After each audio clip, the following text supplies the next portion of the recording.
కొంతకాలం క్రితం సునీల్ అంటే కమెడియన్, ఆ తర్వాత మాస్ని ఎక్కువగా ఆకట్టుకునే సినిమాలు చేసే హీరోగా మారాడు. కానీ ఈ మధ్య తను క్లాస్గా కనిపిస్తూ మాస్ సినిమాలు చేస్తూ ఆడియన్స్ని ఎంటర్టైన్ చేస్తున్నాడు. అయితే కెరీర్లో మొదటిసారిగా డ్యూయల్ రోల్ పోషిస్తూ నటించిన ఈడు గోల్డ్ హెయిర్ సినిమాలో సునీల్ మాత్రం పిచ్చ క్లాస్గా మంచి మ్యాన్లీ టచ్తో ఉన్నాడు. అసలు మ్యాటర్ ఏంటంటే, రీసెంట్గా ఏకే ఎంటర్టైన్మెంట్స్లో వరుసగా సినిమాలు చేస్తున్న అల్లరి నరేష్, రాజ్ తరుణ్లతో కొన్ని పోస్టర్స్ లాంచ్ చేయించారు. వాటిలో ఒక ఊరమాస్ పోస్టర్ ఉంది. ఈ సినిమాలో సునీల్ పక్కన నటిస్తున్న హీరోయిన్స్ సుష్మారాజ్, రిచా పనై ఇద్దరూ మోకాళ్లపైకి లుంగీలు కట్టి మాస్ గెటప్తో మతిపోగొడుతున్నారు. ఆ పోస్టర్ని తన ట్విట్టర్లో పోస్ట్ చేసిన హీరో రాజ్ తరుణ్ మాస్ ఊరమాస్ పోస్టర్ అంటూ కామెంట్ పెట్టాడు. ఇప్పటి వరకు వస్తున్న ఫీడ్బ్యాక్ ప్రకారం ఈడు గోల్డ్ హే పెద్ద హిట్ అయ్యి ప్రొడ్యూసర్స్కి లాభాలు, సునీల్కి హీరోగా బోలెడని అవకాశాలు తెచ్చిపెట్టే లక్షణాలు పుష్కలంగా ఉన్నాయి.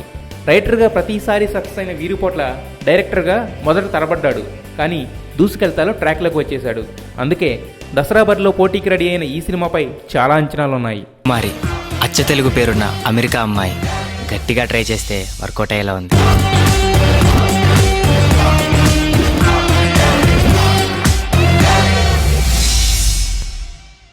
No marriage, only romance.